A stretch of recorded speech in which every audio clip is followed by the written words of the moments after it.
Baik, bismillahirrahmanirrahim. Assalamualaikum warahmatullahi wabarakatuh. Untuk hari ini kita akan membahas mengenai salah satu dari tahapan statistik deskriptif, yaitu penyajian data. Seperti yang sudah kita bahas sebelumnya, bahwa statistik deskriptif itu merupakan satu metode yang berkaitan dengan bagaimana cara pengumpulan data, bagaimana penyajian satu data, bagaimana melakukan pengolahan data, baik itu tabulasi maupun klasifikasi. Tapi tujuan dari statistik deskriptif ini adalah tujuannya adalah ingin mendeskripsikan, ingin memberikan informasi mengenai data kepada pembaca atau yang audiens, dan sifatnya tidak untuk membuat suatu kesimpulan. Jadi sifatnya hanya mendeskripsikan data yang didapatkan dari hasil penelitian. Nah, dalam penyajian data itu ada beberapa tujuan, yaitu pertama, berdasarkan dari data yang didapatkan, data itu disajikan dalam rangka untuk memberikan deskripsi atau gambaran secara sistematik tentang peristiwa atau fenomena yang merupakan hasil penelitian atau hasil observasi. Jadi diharapkan audiens atau pembaca itu dengan melihat gambaran dari penyajian data itu, berdasarkan penyajian data, maka mempunyai gambaran yang jelas, sehingga informasi yang ingin disampaikan kepada dari penulis atau penyaji data kepada audiens itu dapat disampaikan secara jelas dan sistematis. Dan sifat dari penyajian data itu dibuat sesederhana mungkin, sehingga ketika audiens itu melihat penyajian data, maka audiens dapat cepat mengerti dan dapat menangkap informasi yang sebetulnya ingin disampaikan. Dan selain itu juga penyajian data ini sebetulnya kalau sifatnya ingin memberikan gambaran mengenai suatu fenomena, suatu kejadian, sehingga dengan melihat gambaran itu baik peneliti maupun audiens sebetulnya bisa membuat semacam analisis pendahuluan berdasarkan penyajian data tersebut tentang peristiwa yang terjadi atau fenomena yang terjadi yang informasinya didapatkan dari hasil penelitian tersebut. Dan mungkin saja berdasarkan hasil informasi tersebut, meskipun sifatnya statistik deskriptif ini tidak membuat kesimpulan, tapi dapat memberikan gambaran informasi kepada audiens, sehingga audiens itu bisa memanfaatkan informasi tersebut untuk melakukan pengambilan keputusan. Meskipun datanya, penyajian data itu tidak memberikan kesimpulan, tapi bisa memberikan informasi. Misalnya, kalau saya seorang turis ingin mencari tempat yang menarik untuk dikunjungi di kota Bandung misalnya, maka saya bisa melihat data statistik dari misalnya website lokasi-lokasi wisata di Bandung. Nah, tentu saya akan memilih jumlah komen yang baik atau jumlah like yang baik. Nah, data yang disajikan itu adalah data yang sifatnya deskriptif, misalnya menjelaskan berapa jumlah wisatawan yang puas, jumlah wisatawan yang tidak puas. Tapi dengan melihat data itu, maka saya bisa membuat keputusan. Meskipun data yang disajikan itu tidak membuat kesimpulan, tapi data itu bisa memberikan informasi kepada saya sebagai wisatawan untuk bisa mengambil keputusan. Nanti ketika ke Bandung, saya akan memilih lokasi wisata yang mana, berdasarkan referensi dari data yang didapatkan oleh saya, bisa seperti itu.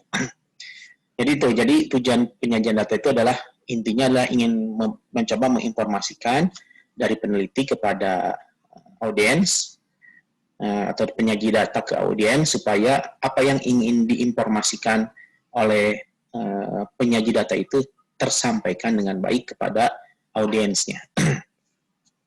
Sehingga bisa memberikan sehingga dapat mendapatkan gambaran yang lengkap, yang sistematis, jelas, dan mudah dimengerti, mudah dianalisis, dan sebagai alat bantu untuk audiens membuat suatu keputusan. Nah, sebetulnya penyajian data itu bisa dilakukan dengan membuat tabel atau dengan grafik. Nah, jadi ini ada beberapa tabel dan grafik yang bisa disajikan dari hasil data penelitian itu. Dan dengan tabel dan grafik ini sebetulnya memudahkan audiens untuk melihat fenomena yang terjadi, sehingga informasi yang disusun dalam bentuk tabel atau grafik ini dapat memberikan informasi kepada audiens dan memudahkan untuk dimengerti oleh audiens tersebut. Nah, saya akan coba menjelaskan dulu mengenai jenis penyajian data dalam rupa tabel. Jadi tabel itu ada beberapa macam, ada yang disebut dengan tabel satu arah. Tabel satu arah itu berarti hanya satu variabel aja, misalnya bagaimana produksi dari varietas kedelai, produksinya per ton per hektarnya berapa. Ini satu arah, satu variabel. Ada yang dua arah, di sini dua variabel. Jadi tidak hanya melihat produktivitasnya, juga melihat daerahnya, daerah panennya. Jadi bagaimana varietas kedelai itu di daerah tertentu dengan produktivitasnya seperti berapa. Dan ada yang tiga arah. Jadi tidak hanya berdasarkan produktivitas, berdasarkan daerah, juga berdasarkan jenis tanahnya. Jadi membedakan. Jadi ada contoh jenis penyajian tabel dengan dua arah, dengan satu arah, dua arah, dan tiga arah. Ada juga penyajian data itu dengan menggunakan grafik. Nah, penyajian data dengan menggunakan grafik itu ada yang sifatnya dikelompokkan, ada yang juga tidak. Sama seperti tabel, sebetulnya ada yang dikelompokkan, juga ada yang tidak. Nah, saya akan coba untuk menjelaskan bagaimana membuat penyajian data dengan pengelompokan dengan tabel.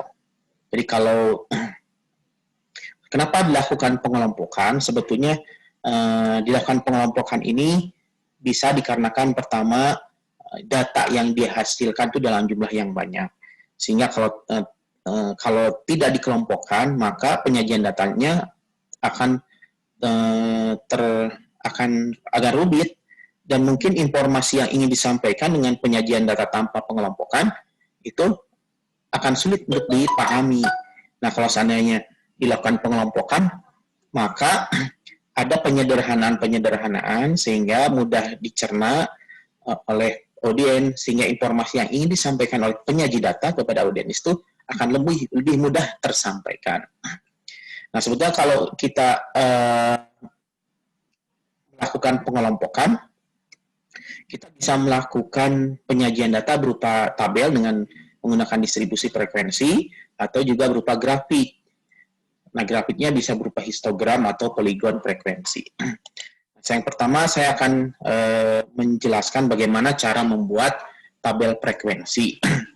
Jadi, ada 5 tahapan bagaimana membuat tabel distribusi frekuensi. Ini pertama yaitu kita harus mengurutkan dulu data ya dari yang terkecil menjadi terbesar. Kemudian tahap kedua menentukan rentang. Menentukan rentang itu apa? Rentang itu adalah jarak antara data terbesar dengan data terkecil, sehingga rentang itu bisa dengan cara mengurangi data terbesar dikurangi dengan data terkecil. Setelah menentukan rentang, Anda menentukan banyaknya kelas. Banyaknya kelas itu kita menggunakan rumus ini, 1 ditambah 3,32 log N, di mana N inilah jumlah data kita ada berapa. Setelah menentukan banyaknya kelas, tentukan panjangnya kelas. Panjangnya kelas itu adalah rentang dibagi dengan banyaknya kelas. Setelah didapatkan banyaknya kelas, didapatkan panjangnya kelas, maka kita bisa membuat tabelnya. Nah, ini sebagai contoh, saya ingin berikan contoh bagaimana cara membuat tabel frekuensi.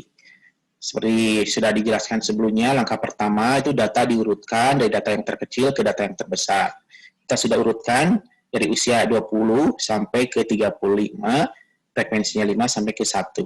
Maka data yang terkecil itu adalah 20, usia 20. Sementara data yang terbesar adalah usia 35.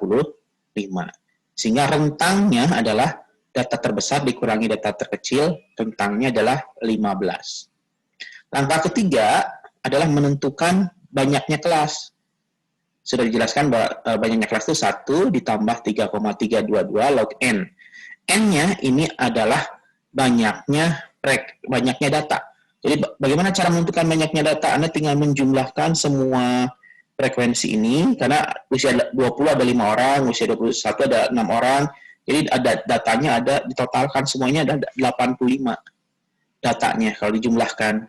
Maka untuk menentukan banyaknya kelas itu adalah 1 ditambah 3,322 log 85 atau 1 tambah 6,37 hasilnya 7,37. Nah, sebetulnya Anda bisa memilih kelasnya 7 atau kelasnya 8. Nanti akan berbeda di panjang kelasnya. Tapi misalnya saya akan contoh kelas 8 kelas. Maka langkah keempat untuk menentukan panjang kelas itu rentang dibagi banyaknya kelas. Rentangnya ada 15, banyaknya kelas itu 8. Jadi hasilnya 1,87 atau dibulatkan menjadi 2. Jadi panjang kelasnya ada 2. Berarti 221, 222, 22, 23, karena 2, 24, 25, 26, 27, 28, 29, 30, 31, 32, 34, 35, 36. Begitu. Nah, maka dibuatlah tabel itu sesuai dengan panjangnya kelas. Dengan banyaknya kelas, 8 kelas. Jadi kalau kita dibuatkan tabelnya seperti ini. Jadi ini 20, 21, 22, 23, 24, 25, dan seterusnya.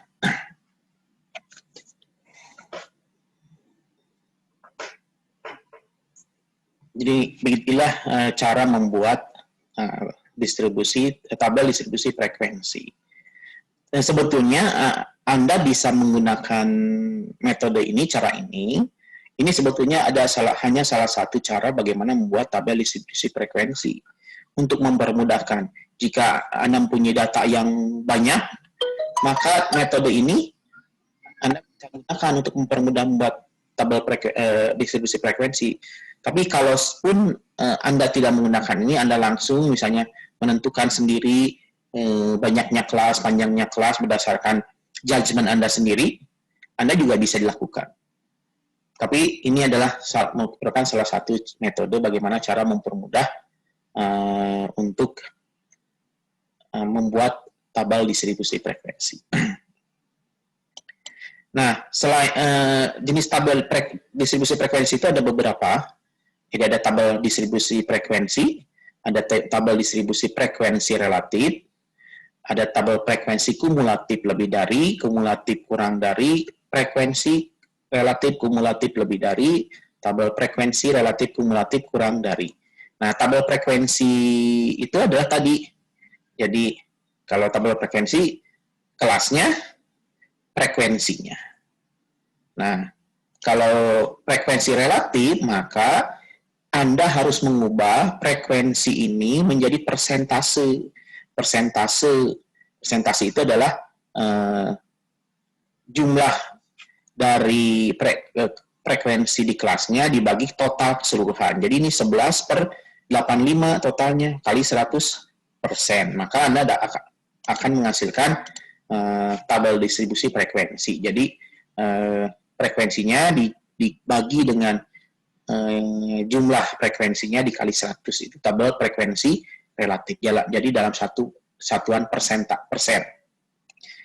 Nah, kemudian ada yang disebut dengan tabel frekuensi kumulatif lebih dari. Tabel frekuensi kumulatif lebih dari itu adalah dengan melihat dengan menjumlahkan. Contohnya ini di bawah ini, misalnya A lebih dari, berarti kalau lebih dari A ini maka jumlah frekuensinya adalah jumlah keseluruhan. Kalau C berarti yang antara A dan B dikurangi, F1-nya hilang. Terus, jadi semakin ke atas semakin berkurang, karena sifatnya lebih dari. Nah, ini kebalikan dari kurang dari. Kurang dari. Jadi kalau kurang dari yang terkecil pasti 0. Kurang dari yang kedua berarti yang di kelas yang kedua. Nanti saya akan berikan contoh bagaimana membuatnya. Nah, ada juga yang menggunakan tabel frekuensi relatif kumulatif lebih dari. Nah, berarti yang dikumulasikannya adalah persentasenya. Bedanya di situ. Saya berikan contoh ini. Nah, ini adalah hasil dari sebelumnya, di mana di sini kita sudah mendapatkan tabel distribusi frekuensi yang sudah kita buat. Nah, kita akan rubah tabel frekuensi ini menjadi tabel frekuensi relatif, tabel frekuensi kumulatif kurang dari, lebih dari, frekuensi kumulatif lebih dari, dan kurang dari. Nah, ini adalah kelasnya, ini frekuensinya yang sudah kita hitung, maka untuk menjadi frekuensi relatif, maka ini 11 dibagi totalnya 85 dikali 100%. Ini yang 20 ini 17 dibagi 85 kali 100%. Yang ini 14 dikali 6 dibagi 85 dikali 100%, dapatnya 16,5. Ini 12 bagi 85 dikali 100, maka jumlahnya dan seterusnya. Itu adalah mengubah frekuensi menjadi frekuensi relatif. Nah, sekarang frekuensi kumulatif. Frekuensi kumulatif sesuai dengan namanya, kumulatif dijumlahkan. Jadi kalau yang pertama maka jumlahnya adalah 11. Yang kedua maka 11 tambah 17. Yang ketiga 11 tambah 17 tambah 14. Yang keempat 11, 17, 14, 12. Yang kelima 61, 11, 17, 14, 15, 7, dan seterusnya. Sampai akhirnya ini totalnya 85. Nah, kalau frekuensi kumulatif relatif, artinya menambahkan yang persentase ini. Di sini yang pertama 12,9, yang kedua 12,9 ditambah 20, kemudian yang ini tambah lagi 12,9, 20 tambah 16,5, dapat ini. Yang ini 12,9, tambah 20, tambah 16,5, tambah 14,1, dapat yang ini, dan seterusnya.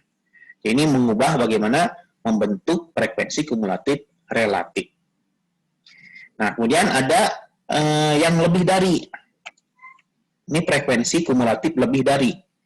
Jadi kita ambil batas kelas bawahnya, ini lebih dari 20, lebih dari 22, lebih dari 24, dan seterusnya. Jadi kalau kita katakan lebih dari 20, maka ini adalah semua lebih dari 20. Maka jumlah kumulatifnya 85. Kalau lebih dari 22 adalah sama dengan jumlah frekuensi dikurangi yang masuk ke kelas ini. 85 kurang 11, maka didapat 74. Yang 24 berarti sama dengan 74 dikurangi 17. Yang 43 ini sama dengan 57 dikurangi 14, dan seterusnya. Begitu juga sama dengan frekuensi kumulatif relatif lebih dari untuk 20. Jadi kalau yang lebih dari 20 berarti 100 dijumlahkan semuanya. Kalau yang lebih dari 22 berarti 100% dikurangi 12,9. Yang lebih dari 24 berarti 87,1 dikurangi 20, dan seterusnya. Begitu juga yang kurang dari. Berarti kalau kurang dari itu kebalikannya. Berarti yang kurang dari 20, 0. Yang kurang dari 22 berarti 11. Yang kurang dari 24 berarti 11 tambah 17, dan seterusnya. Juga untuk frekuensi kumulatif relatif yang kurang dari. Jadi kalau kurang dari 20 maka 0%. Kurang dari 22, 12,9. Kurang dari 24 berarti 12,9 tambah 20, dan seterusnya. Itulah bagaimana cara mengubah dari tabel distribusi frekuensi ke relatif, ke kumulatif, ke kurang dari, dan lebih dari. Nah, kemudian selanjutnya penyajian data itu dapat dilakukan juga dengan menggunakan grafik. Dengan menggunakan grafik, maka Anda bisa menggunakan grafik dengan data yang tidak dikelompokkan atau data yang dikelompokkan, tergantung dari tujuan Anda menyajikan data dan tergantung dari tujuan penelitian dan data yang Anda dapatkan. Jadi kalau misalnya jumlahnya datanya besar, mungkin akan lebih baik menggunakan data yang dikelompokkan, seperti histogram atau poligon. Tapi tujuan utamanya adalah Anda harus informasi yang Anda ingin sampaikan kepada audiens itu dapat tersampaikan dengan menggunakan penyajian data berupa grafik tersebut. Sehingga audiens mempunyai informasi yang jelas, sistematik, mudah dimengerti, mudah dianalisis, bisa sebagai alat bantu pengambilan keputusan audiens dari penyajian data yang Anda ingin sampaikan. Nah, ketika Anda ingin membuat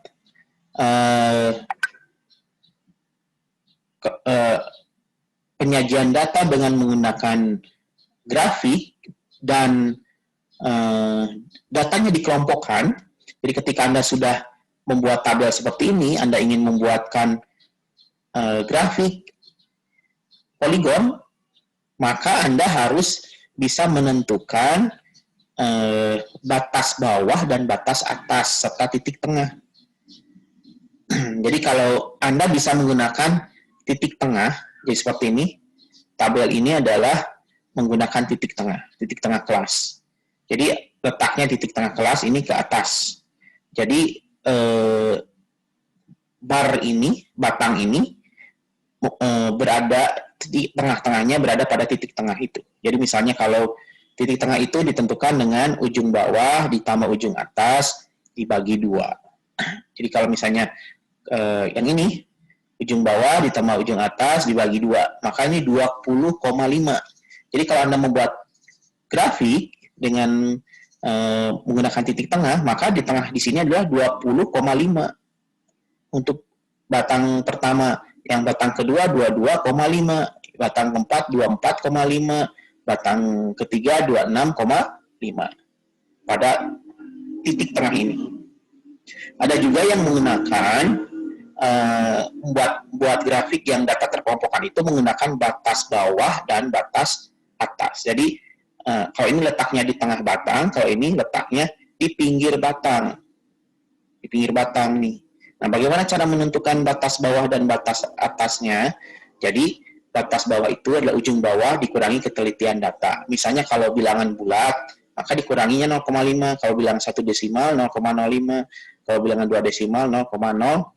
Jadi, kalau kita misalnya kita ambil tabel ini, berarti batas bawahnya yang mana? Ini adalah 20 dikurangi, karena ini bulat, maka dikurangi 0,5, berarti 19,5. Ini 21,5, ini 23,5, itu batas bawahnya. Nah, batas atasnya adalah ujung atas ditambah ketelitian. Jadi kalau Anda tabelnya ini, berarti batas atasnya karena bilangan bulat tambah 0,5, berarti 21,05. Jadi batas bawahnya 19,5, batas atasnya 21,5. Ini batas bawahnya 21,5, batas atasnya 23,5. Jadi kalau Anda buat batang seperti ini, maka di sini ujung sini adalah 19,5, atasnya adalah 21,5. Maka sebetulnya ketika ini 21,5 batas bawah, ini akan sama dengan batas bawah dari kelas yang kedua. Batas atas kelas kedua akan sama dengan batas bawah kelas ketiga, dan seterusnya.